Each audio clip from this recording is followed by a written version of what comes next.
नमस्कार, ये आकाशवाणी पटना है। अब आप खालिद रशीद से प्रादेशिक समाचार सुनिए। पहले मुख्य समाचार। केंद्रीय कृषि और किसान कल्याण मंत्री शिवराज सिंह चौहान ने कहा, विकसित भारत जी राम जी विधेयक मनरेगा योजना की कमियों को दूर करने के लिए लाया गया। रेल वन मोबाइल ऐप के माध्यम से 14 जनवरी से 14 जुलाई 2026 के बीच टिकट बुक कराने वालों को 3% की विशेष रियायत मिलेगी। परिवहन मंत्री श्रवण कुमार की घोषणा, सभी जिलों में कैंप लगाकर ड्राइविंग लाइसेंस और वाहन निबंधन के लंबित मामलों का कल किया जाएगा निपटारा। बिहार पुलिस चालक भर्ती लिखित परीक्षा का परिणाम जारी, 15,516 अभ्यर्थी हुए सफल। और सर्द पछुआ हवा से ठिठुरन बढ़ी, मौसम विभाग का अलर्ट, 4 जनवरी तक सताएगी कड़ाके की ठंड। अब समाचार विस्तार से। केंद्रीय कृषि और किसान कल्याण मंत्री शिवराज सिंह चौहान ने कहा कि संसद ने वर्तमान आवश्यकताओं को ध्यान में रखते हुए विकसित भारत जी राम जी विधेयक पारित किया है। श्री चौहान ने भोपाल में संवाददाताओं से बातचीत करते हुए कहा कि जी राम जी विधेयक का उद्देश्य मनरेगा योजना की कमियों को दूर करना है। श्री चौहान ने कहा कि विकसित भारत जी राम जी योजना को और अधिक प्रभावी बनाने के लिए प्रधानमंत्री की गति शक्ति पहल से इसे जोड़ा गया है। उन्होंने कहा कि इस मिशन में बेरोजगारी भत्ता के लिए स्पष्ट प्रावधान शामिल है और अधिनियम के तहत आवश्यक वित्तीय व्यवस्था सुनिश्चित की गई है। आगामी वित्तीय वर्ष में जो प्रस्तावित बजट प्रावधान है वो भी 1,51,282 करोड़ रुपया किया गया। पिछले साल 88,000 करोड़ था केवल। जब 100 से 125 दिन मजदूरी करनी है तो उसके लिए वित्तीय प्रावधान आवश्यक है, वो किए जा रहे हैं। केंद्र का अपना हिस्सा बढ़ के भी अकेले 95,000 करोड़ रुपए से ज्यादा होगा। केंद्रीय मंत्री ने विपक्ष के योजना का नाम बदलने के आरोपों पर कहा कि अतीत में विपक्षी दलों ने भी सत्ता में रहते हुए रोजगार संबंधी योजनाओं के नाम कई बार बदले थे। विपक्ष की आलोचना करते हुए श्री चौहान ने कहा कि लोकसभा में इस विधेयक पर 8 घंटे से अधिक समय तक विस्तृत बहस हुई, लेकिन विपक्षी सांसदों ने केवल हंगामा किया। रेलवे 14 जनवरी 2026 से 14 जुलाई 2026 तक रेल वन मोबाइल ऐप के माध्यम से टिकट कटाने वाले लोगों को 3% की विशेष रियायत देगा। पूर्व मध्य रेलवे के मुख्य जनसंपर्क अधिकारी सरस्वती चंद्र ने बताया कि यह निर्णय यात्रियों की सुविधा और डिजिटल टिकटिंग को बढ़ावा देने के लिए लिया गया है। छूट का लाभ UPI, debit card, credit card और नेट बैंकिंग से अनारक्षित टिकट बुक करने पर मिलेगा। परिवहन मंत्री श्रवण कुमार ने कहा है कि कल वीडियो कॉन्फ्रेंसिंग के माध्यम से राज्य में ड्राइविंग लाइसेंस से संबंधित सभी लंबित मामलों का निपटारा किया जाएगा। आकाशवाणी समाचार से बातचीत करते हुए श्री कुमार ने कहा कि जिला स्तर पर कैंप लगाकर करीब 2.25 लाख वाहन निबंधन और चालक लाइसेंस के मामले निपटाए जाएंगे। उन्होंने बताया कि वे स्वयं इस पूरी प्रक्रिया की निगरानी करेंगे।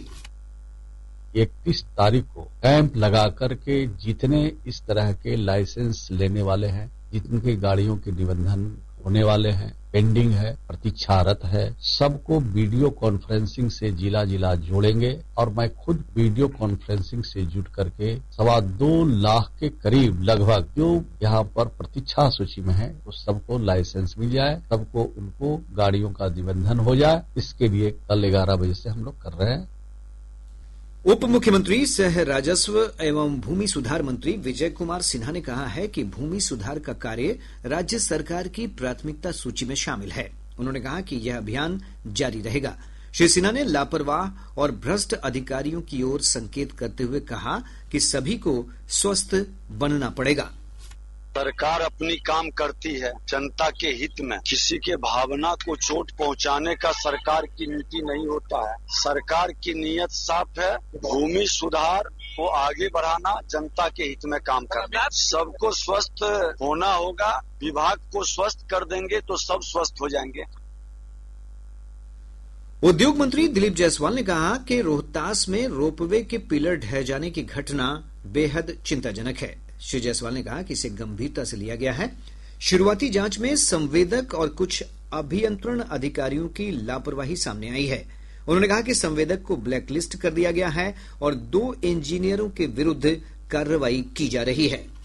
जांच रिपोर्ट में जो आया है कि लौटते वक्त टावर कैसे स्लिप किया, तो इसके लिए हम लोगों ने IIT पटना के एक्सपर्ट इंजीनियर को क्या लोड डिस्ट्रीब्यूशन में कमी रह गई आपस में, ये इस बात का जांच करने के लिए दिया है। लेकिन अभी तत्काल हम लोगों ने ये पाया कि संवेदक का कोई भी कर्मी या प्रतिनिधि टर्मिनल पॉइंट के जो टावर क्षतिग्रस्त हुआ है सभी जगह उनके आदमी रहने चाहिए थे, और इसके लिए जो है संवेदक को हम लोग ब्लैक लिस्टेड करने जा रहे हैं, और साथ साथ जो हमारे 2 इंजीनियर हैं उन पर भी आज कार्रवाई हम करेंगे। अल्पसंख्यक कल्याण मंत्री जमा खान ने दावा किया है कि शीघ्र ही विपक्षी दलों के कई नेता जदयू में शामिल हो सकते हैं। कैमूर में संवाददाताओं से बातचीत करते हुए श्री खान ने कहा कि नीतीश कुमार की छवि और उनका सुशासन सभी को आकर्षित करता है। 20 साल में कोई भी दाग हमारे नेता पर देश में कोई लगाते, नेता हमारे रात दिन बिहार का विकास कैसे हो उसमें लगे रहते हैं। न परिवारवाद करना है, न जातिवाद करना है, न धर्मवाद करना है। निश्चित तौर पर ऐसे लोगों को सब लोग चाहेगा, वो शहरों आने को तैयार है। राज्य सरकार ने भारतीय प्रशासनिक सेवा के कई वरिष्ठ अधिकारियों का तबादला कर दिया है। सामान्य प्रशासन विभाग की अधिसूचना के अनुसार एन विजय लक्ष्मी को बिहार राज्य योजना परिषद का सचिव बनाया गया है। वहीं शीर्षद कपिल अशोक को पशु एवं मत्स्य संसाधन विभाग, के सेंथिल कुमार को गन्ना उद्योग विभाग, पंकज कुमार को ग्रामीण विकास विभाग, नर्मदेश्वर लाल को कृषि विभाग और विनय कुमार को नगर विकास एवं आवास विभाग में सचिव पद की जिम्मेदारी दी गई है। इधर एक अहम फैसले में वरिष्ठ IAS अधिकारी संजीव हंस का निलंबन समाप्त करते हुए उन्हें राजस्व परिषद का अपर सदस्य नियुक्त किया गया है। इसके साथ ही कई अधिकारियों को विभिन्न प्रमंडलों में आयुक्त का कार्यभार सौंपा गया है। केंद्रीय चयन पर्षद ने बिहार पुलिस चालक सिपाही भर्ती परीक्षा का परिणाम जारी कर दिया है। 4,361 पदों के लिए 10 दिसंबर 2025 को आयोजित लिखित परीक्षा में 15,516 अभ्यर्थी सफल हुए हैं। इनमें 461 महिलाएं और एक ट्रांसजेंडर अभ्यर्थी शामिल हैं। परिणाम परिषद की आधिकारिक वेबसाइट csbc.bihar.gov.in पर देखा जा सकता है। इसके बाद शारीरिक दक्षता परीक्षा के आधार पर अंतिम रूप से अभ्यर्थियों का चयन किया जाएगा। प्रादेशिक समाचार आप आकाशवाणी पटना से सुन रहे हैं। ताजा समाचारों के लिए आप हमारे एक्स हैंडल AIR_News पटना पर जा सकते हैं। प्रधानमंत्री नरेंद्र मोदी अगले वर्ष जनवरी में परीक्षा पे चर्चा कार्यक्रम की 9वीं कड़ी में छात्रों, शिक्षकों और अभिभावकों से संवाद करेंगे। इसके लिए अब तक 2,92,00,000 से अधिक छात्रों, शिक्षकों और अभिभावकों ने पंजीकरण कराया है। प्रेरक कार्यक्रम परीक्षा पे चर्चा के दौरान देश विदेश के कक्षा 6 से 12 तक के विद्यार्थी, अभिभावक और शिक्षक प्रधानमंत्री से परीक्षा के तनाव पर चर्चा करेंगे। कार्यक्रम में शामिल होने के लिए 11 जनवरी तक MyGov प्लेटफॉर्म पर पंजीकरण कराया जा सकता है। केंद्रीय माध्यमिक शिक्षा बोर्ड CBSE ने 10वीं और 12वीं कक्षा की वार्षिक परीक्षा की तिथियों में आंशिक बदलाव किया है। बोर्ड की अधिसूचना के अनुसार होली के त्योहार के कारण 3 मार्च 2026 को होने वाली 10वीं की परीक्षा 11 मार्च को होगी, जबकि 3 मार्च को होने वाली 12वीं की परीक्षा अब 10 अप्रैल को होगी। प्रदेश के अधिकतर भाग में कड़ाके की ठंड से जनजीवन प्रभावित हुआ है। वहीं कई स्थानों पर घने कुहासे के कारण भी रेल, सड़क और हवाई यातायात पर असर पड़ा है। मौसम विभाग ने अपने पूर्वानुमान में कहा है कि 4 जनवरी तक ऐसी ही स्थिति बनी रहेगी। विभाग ने पश्चिम चंपारण, पूर्वी चंपारण, सिवान, गोपालगंज, बक्सर, कैमूर, रोहतास, समस्तीपुर, मधेपुरा, सहरसा, किशनगंज, अररिया समेत राज्य के 24 जिलों में शीत दिवस का अलर्ट जारी किया है। वहीं राज्य के उत्तर मध्य, उत्तर पूर्व, उत्तर पश्चिम भागों में अनेक स्थानों पर घना कोहरा छाये रहने की संभावना है। दिनांक 31 राज्य के उत्तरी और दक्षिण पश्चिम जिलों के कुछ स्थानों में भीषण शीत दिवस जैसी स्थिति होने की संभावना है। राज्य के उत्तर, दक्षिण पश्चिम और दक्षिण मध्य के जिलों के कुछ स्थानों में घना कोहरा छाये रहने की संभावना है। इधर पिछले 24 घंटों के दौरान नालंदा जिले का राजगीर राज्य का सबसे ठंडा स्थान रहा। यहाँ का न्यूनतम तापमान 7.7 डिग्री सेल्सियस दर्ज किया गया है। वर्ष 2025 विदा हो रहा है। लोगों ने 2025 की विदाई और नव वर्ष 2026 के स्वागत की तैयारी शुरू कर दी है। इधर राजधानी पटना में होटलों, पार्क और अन्य सार्वजनिक स्थलों पर लगने वाली भीड़ के मद्देनजर प्रशासन ने सुरक्षा और सुविधा बनाए रखने के लिए तैयारी की है। ट्रैफिक डीएसपी अनिल कुमार ने बताया कि इस मौके पर यातायात व्यवस्था में बदलाव किया गया है।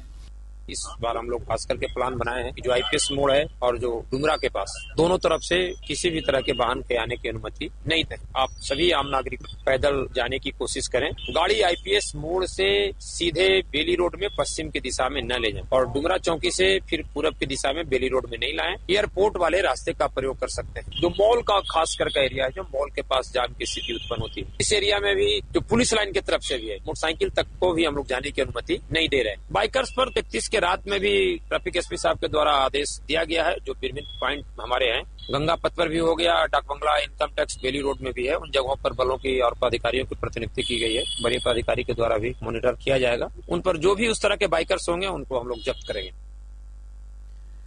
पंजाब के मोहाली में खेले गए 9वें नेशनल सीनियर गतका चैंपियनशिप में बिहार की टीम ने 3 स्वर्ण समेत 23 मेडल जीते हैं। शेखपुरा की श्वेता उर्फ धर्मशिला ने अपने वर्ग में स्वर्ण पदक प्राप्त किया। गतका भारत की एक पारंपरिक युद्ध कला है। सिख परंपरा में विकसित इस मार्शल आर्ट में लकड़ी की तलवार के साथ शारीरिक कौशल का प्रदर्शन किया जाता है। सुपौल स्थित एसएसबी की 45वीं वाहिनी ने आज वीरपुर और अन्य सीमा चौकियों पर वंदे मातरम और तिरंगा साइकिल रैली निकाली। इसके माध्यम से देशभक्ति, राष्ट्रीय एकता और नागरिक जागरूकता का संदेश दिया गया। रोहतास जिले के डेहरी में अखिल भारतीय लघु नाट्य प्रतियोगिता के समापन के अवसर पर रंग यात्रा निकाली गई। लघु नाट्य प्रतियोगिता का आयोजन 25 दिसंबर से 30 दिसंबर तक किया गया। बेगूसराय जिले के लोहियानगर थाना क्षेत्र अंतर्गत पन्हास से अपहृत एक कारोबारी सुमित कुमार का आज शव बरामद किया गया। पुलिस ने बताया कि उनका शव चेरिया बरियारपुर थाना क्षेत्र के बसही में बूढ़ी गंडक नदी से बरामद किया गया है। और अब अंत में मुख्य समाचार एक बार फिर। केंद्रीय कृषि और किसान कल्याण मंत्री शिवराज सिंह चौहान ने कहा, विकसित भारत जी राम जी विधेयक मनरेगा योजना की कमियों को दूर करने के लिए लाया गया। रेल वन मोबाइल ऐप के माध्यम से 14 जनवरी से 14 जुलाई 2026 के बीच टिकट बुक कराने वालों को 3% की विशेष रियायत मिलेगी। परिवहन मंत्री श्रवण कुमार की घोषणा, सभी जिलों में कैंप लगाकर ड्राइविंग लाइसेंस और वाहन निबंधन के लंबित मामलों का कल किया जाएगा निपटारा। बिहार पुलिस चालक भर्ती लिखित परीक्षा का परिणाम जारी, 15,516 अभ्यर्थी हुए सफल। और सर्द पछुआ हवा से ठिठुरन बढ़ी, मौसम विभाग का अलर्ट, 4 जनवरी तक सताएगी कड़ाके की ठंड। इसके साथ ही आकाशवाणी पटना से प्रसारित प्रादेशिक समाचार का ये अंक समाप्त हुआ। आकाशवाणी पटना से अगला समाचार बुलेटिन प्रातः 8:48 से प्रसारित किया जाएगा। नमस्कार।